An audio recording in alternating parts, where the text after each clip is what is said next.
and the medical examiner records, correct? That's correct. And so you heard Dr. Carney's testimony before this jury, is that right? That's correct. And you heard Dr. Kowalewski's testimony before this jury, is that correct? Yes, that is correct. And you also heard Dr. Midthen's testimony before this jury, correct? Yes. Okay. And so you were talking about... Tracy's a couple days later, so it just hadn't formed all the way, probably. It literally does not have a numeric value. That is how low it is. Okay, but it's still persisting in other matrices days later, so we know that it was at a higher value then, even given its half-life. Days later, when she's in the hospital receiving medication after medication after medication, trying to keep her alive. No, I'm not. I'm saying we don't know. It could have been ingested in liquid form, or it could have been used in another form. We just don't know. Well, that's what you're saying, that you just don't know. But Dr. Carney was very positive when she did her autopsy report. That wouldn't have shown. An autopsy report would not show whether someone had ingested it orally or ingested it through insufflation or injection. An autopsy would not show that. Dr. Lindsay, are you a forensic pathologist? So you assumed liquid cocaine. Cocaine taken orally. Dissolved in a liquid. It doesn't have to be dissolved in a liquid. It's the same thing if you take it orally or food, liquid, whatever. It's going through the metabolism that way instead of going through insufflation or vaginal insertion or whatever. So you said that. And then No, lots of people use cocaine that way. I mean, it's not preferable. You kind of waste part of the drug, but apparently the high is supposed to be better. The problem is the fentanyl along with the cocaine, which lowers the threshold dose of toxicity. Okay, so if a website says that it increases the risk of sudden death, you're just saying not. Before we jump into today's courtroom showdown, get ready because this is one of those cross-examinations where every answer creates 3 new questions. At the center of this case is a battle between expert opinions, not over whether drugs were present, but over how they were ingested, what the toxicology really proves, and whether the science supports the prosecution's theory. Throughout this testimony, you'll hear lawyers pushing hard on laboratory reports, toxicology findings, pharmacokinetics, and expert credibility. But here's what makes this fascinating. In court, an expert doesn't just need impressive credentials. They have to defend every conclusion under relentless questioning. Watch closely as the attorney repeatedly challenges Dr. Lindsay on previous testimony, conflicting expert opinions, and the assumptions behind complex scientific calculations. You'll notice moments where the witness agrees with prior evidence, moments where she pushes back, and moments where the judge has to step in to keep the questioning under control. Those interruptions often tell you just as much about the tension in the courtroom as the testimony itself. As you watch, ask yourself this. Is the attorney successfully exposing weaknesses in the expert's opinions? Or is the witness simply refusing to speculate beyond what the science can actually prove? That's the central conflict you'll see unfold. Every answer matters because each one could affect how the jury views the evidence. Stay with us until the end because the questioning becomes increasingly intense. The judge intervenes multiple times, and both sides continue battling over what the toxicology evidence really means. Dr. Lindsay, so you claim that you've reviewed several things in this case file, correct? No, I reviewed several things in the case file. That's what I just said. I think you said I claimed to review. You claimed to. I'm saying you said that you reviewed the toxicology reports, the detective investigation. You said Yes. the EMS. That's I guess correct. the reports. Yes. Have you been watching all the testimony this week? I've been watching most of the testimony. I tried to watch most of it, yes. Okay. And you reviewed the bond hearing transcript, correct? That's correct. And the Pandora records and the medical examiner records, correct? That's correct. And so you heard Dr. Carney's testimony before before this jury. Is that right? That's correct. And you heard Dr. Kowalewski's testimony before this jury. Is that correct? Yes, that is correct. And you also heard Dr. Midthen's testimony before this jury, correct? Yes. Okay. And so you were talking about the methamphetamine and the marijuana that came up in the assay test on the comforter. That's what you started out talking about. Do you remember that? I remember it was mentioned, but that wasn't.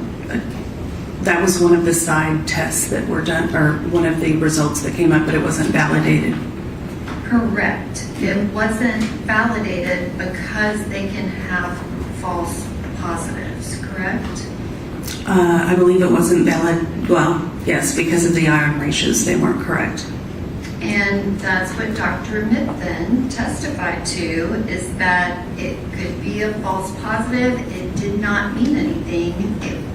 She just noted it, correct? That's correct. And you would not report out something that is that low level, correct? So there was a difference between the ion ratios being off and it being a low level. I don't believe she said that they didn't report it because of the low level. I can go back and check the testimony, or you can put it up. It was the ion ratios were off. It was something that she couldn't report, correct? Right, and they didn't run it again to see, because I think they were concentrating on the cocaine and the fentanyl. So, yeah, they only ran it that one time. You would agree that Ms. Benning had multiple tests run and none of them tested positive for methamphetamine, correct? Oh, correct, yes. Okay, and none of them tested positive for marijuana either, correct? Correct. At this stage, the attorney is trying to establish something extremely important for the jury: consistency across the medical evidence. Notice how several questions focus on what did not appear in the toxicology reports. When lawyers repeatedly confirm negative test results, they're often attempting to narrow the possible explanations for what happened. Meanwhile, Dr. Lindsay carefully distinguishes between a true negative result and a result that's simply below a laboratory reporting threshold. That may sound like a small technical difference, but in toxicology it's significant because reporting limits don't always mean complete absence of a substance. These subtle scientific distinctions can dramatically influence how jurors interpret the evidence. What do you think? Does the witness's explanation provide useful scientific context, or does it make the conclusions feel less certain? Correct. Okay, and also when she got to the hospital, she did not have alcohol in her system. That came back negative, correct? No, you can't say that because the reporting threshold is 10 nanograms per mil. So as I discussed earlier, anything below that 10 nanograms per mil will be reported as a negative. Okay, but So we can only say that it was reported as a negative, that it was either negative or less than 10 nanograms per mil. okay, so if the cocaine was dissolved in a very small amount of alcohol and put in her drink and she ingested it that way, Yes. that would explain the cocoethylene that is apparently so incredibly important. It would have to be a larger amount of ethanol, not just a little bit, in order to come up in the assays. So we're not talking like a teaspoon. I think somebody had said something crazy like vanilla before. Well, you just said somebody said something crazy. That's interesting because you're saying that it came up in the comforter, the cocoethylene, correct? In the vomitus, yes. Okay, but Dr. Midthen's report specifically does not even have a numeric value. The response was so low. Yet it's still persisting in other matrices a couple days later, so it just hadn't formed all the way, probably. It literally does not have a numeric value. That is how low it is. Okay, but it's still persisting in other matrices days later, so we know that it was at a higher value then, even given its half-life. Days later, when she's in the hospital receiving medication after medication after medication, trying to keep her alive on life support because she ingested liquid cocaine. Correct? You don't know that. Dr. Lindsay, you have heard Excuse three me. experts You don't need to raise your voice. testify. Okay, have a seat, Ms. Collins. Just ask your question in a reasonable manner. Dr. Lindsay, you have heard three experts testify that it was ingested and it had to be a liquid. It was in her drink. Are you testifying? Because there's Please nothing. don't interject yourself. Just keep yourself calm as well. You don't ask questions, okay? I'm sorry. Did you catch the change in atmosphere? The judge steps in because the questioning starts becoming more argumentative instead of simply seeking answers. Judges frequently intervene like this to keep witnesses from being badgered and to ensure attorneys stay focused on asking questions rather than making speeches. At the same time, the attorney is emphasizing that multiple experts have offered opinions supporting one theory, while Dr. Lindsay continues to respond that alternative possibilities cannot be completely ruled out. This highlights an important courtroom principle. Experts often disagree, and it's ultimately up to the jury, not the experts, to decide which testimony carries the most weight. If you were sitting in that jury box, would the agreement of several experts outweigh one witness urging caution before reaching a conclusion? Okay. There is nothing. Now, what is your question? You said three experts said X. What is your question? You've heard the three experts testify that it was ingested orally, correct? I've heard them testify that it could have been ingested orally. Have you heard them testify that there was no evidence that it was ingested in any other manner? No, I haven't. You haven't heard that testimony? I have not. If you point it out, I would be happy to look at it. Okay, so you didn't hear Dr. Carney's testimony when she described her autopsy. That wouldn't show you whether it was ingested orally or by any other manner. Okay, and Dr. Lindsay, you went on and on about pharmacokinetics and calculating a dose. Did you provide your calculations? Did I provide my calculations? No, but anybody can do them. If it's a half-life of 30 half-lives in between the first and the second dose, you would be up to billions of milligrams. Okay, so you don't have any math that supports that at all for pharmacokinetics? I did it at one time, but it was so off the chart, I knew that it was incorrect. Oh, so you knew that you were incorrect? No, I knew that the pharmacokinetics did not make sense. So anybody can take, the other experts didn't do the same calculations, and they could have, or they should have. They would have seen right away that it was not possible. Well, you're saying it's not possible because you're refusing to acknowledge that it was ingested in liquid form, correct? No, I'm not. I'm saying we don't know. It could have been ingested in liquid form, or it could have been used in another form. We just don't know. Well, that's what you're saying, that you just don't know. But Dr. Carney was very positive when she did her autopsy report. That wouldn't have shown, an autopsy report would not show whether someone had ingested it orally or ingested it through insufflation or injection. An autopsy would not show that. Dr. Lindsay, are you a forensic pathologist? No, I'm not a forensic pathologist, but I'm a toxicologist, and it would not show that.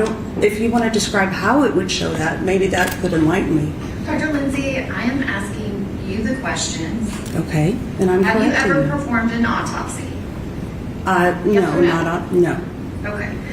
Did you hear Dr. Krolewski's testimony where he said that he would not even attempt to calculate using pharmacokinetics to try to calculate the dose? He doesn't do that regularly in his practice. He's more of an analytical chemist. It was clear by the way he answered the questions, and that's why he wouldn't do the pharmacokinetic calculations. That's more of a biochemistry type thing. Dr. Lindsay, that was not Dr. Krolewski's answer. You do know that, correct? Now the I focus listened. shifts from toxicology results to expert methodology. and that's often where credibility is won or lost. Rather than arguing over raw evidence, the attorney begins questioning how Dr. Lindsay reached her conclusions, especially regarding pharmacokinetic calculations. Scientific opinions are strongest when they're supported by transparent methods that others can evaluate. The witness explains that certain calculations didn't make practical sense and therefore weren't relied upon in the final opinion. That doesn't automatically make the testimony wrong, but it certainly gives the opposing attorney an opportunity to challenge the reliability of the approach. Jurors are likely paying close attention here because understanding how an expert reached an opinion can be just as important as the opinion itself. I listened to his testimony, and that's how I knew he didn't do that. He didn't do it on a regular basis. He's more of an analytical chemist toxicologist than a strict toxicologist who does pharmacokinetic modeling. I think he was open about that.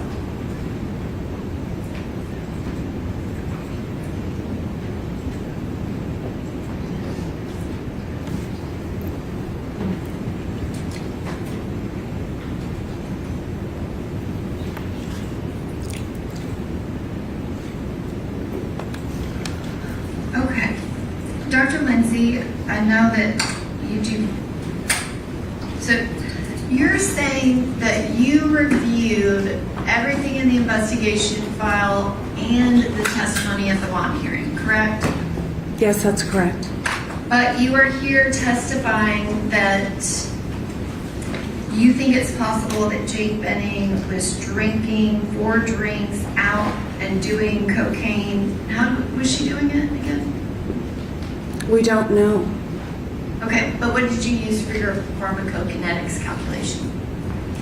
So that's a little bit different. What I'm saying is we don't know whether she ingested it orally or whether through insufflation or whether injection. We just don't know because the numbers don't tell us.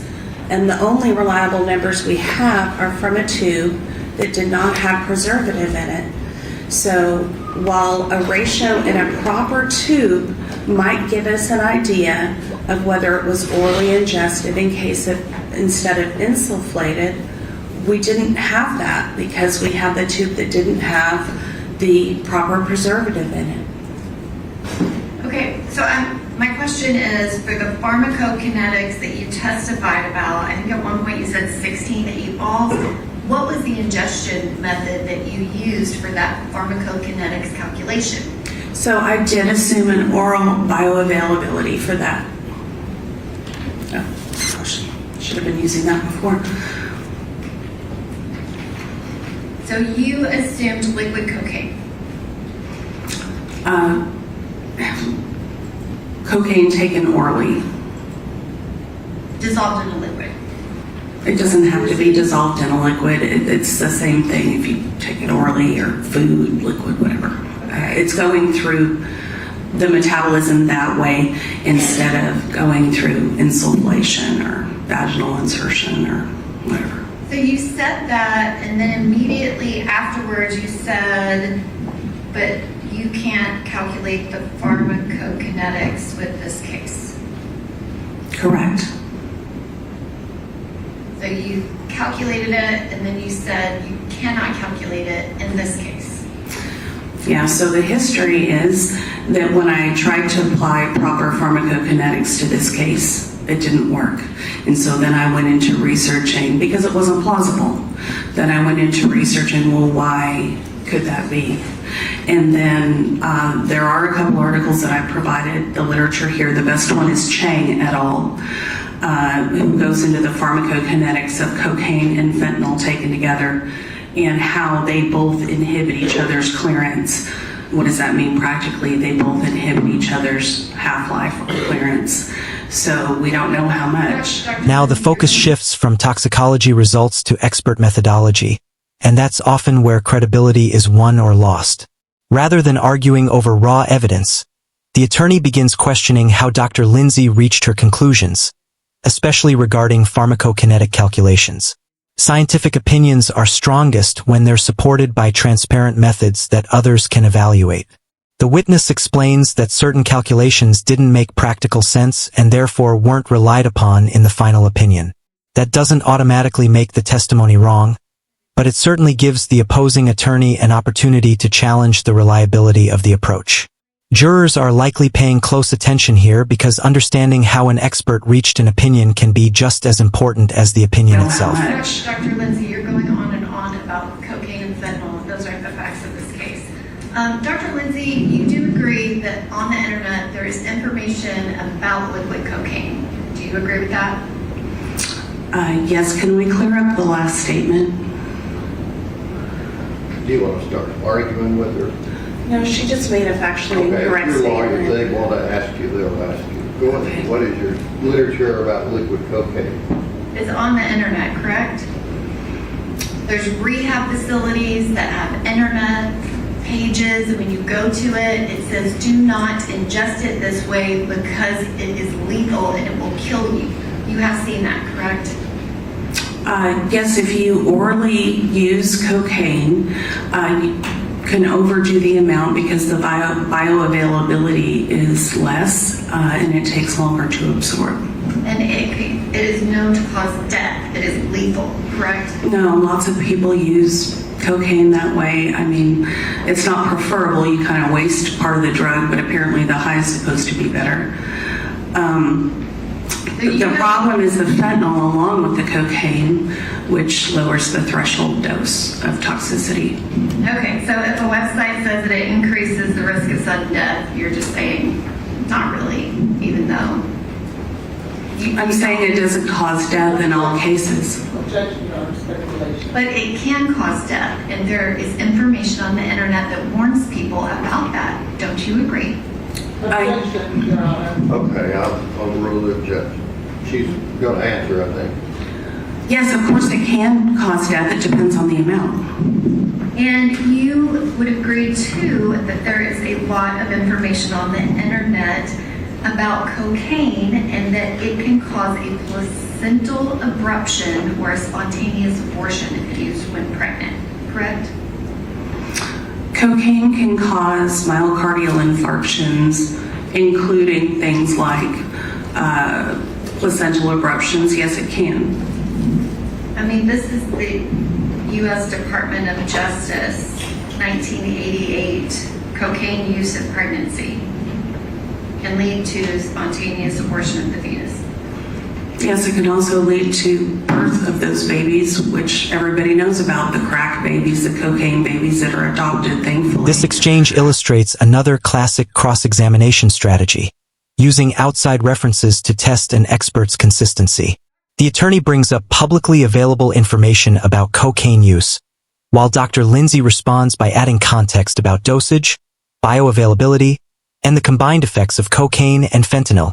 Instead of accepting simple yes or no answers, the witness repeatedly explains that medical outcomes depend on numerous variables.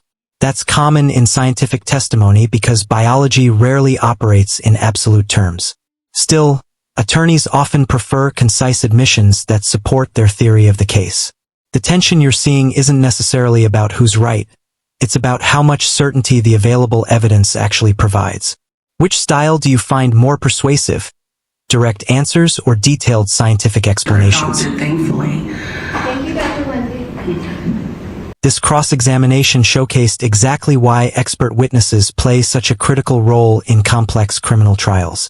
Throughout the testimony, the attorney focused on challenging Dr. Lindsay's conclusions by comparing them with other expert opinions, questioning her scientific assumptions, and highlighting areas where the evidence appeared to support a different interpretation. Dr. Lindsay, on the other hand, consistently emphasized the limitations of the available toxicology evidence and cautioned against drawing conclusions that the science could not definitively establish. Ultimately, it's the jury's responsibility to evaluate the credibility of every expert, weigh the competing interpretations, and determine which explanation is supported by the evidence presented in court. Cases involving forensic science often remind us that expert disagreement doesn't automatically mean the evidence is unreliable. It means careful evaluation becomes even more important. If you found this courtroom breakdown informative, be sure to let us know your thoughts in the comments. Who do you think presented the stronger scientific argument during this cross-examination? If you enjoyed this case, don't forget to hit that like button, share this video with fellow true crime fans, and subscribe to the channel for more in-depth courtroom breakdowns, expert witness analysis, and the most compelling legal cases on YouTube. Thanks for watching, and we'll see you in the next courtroom story.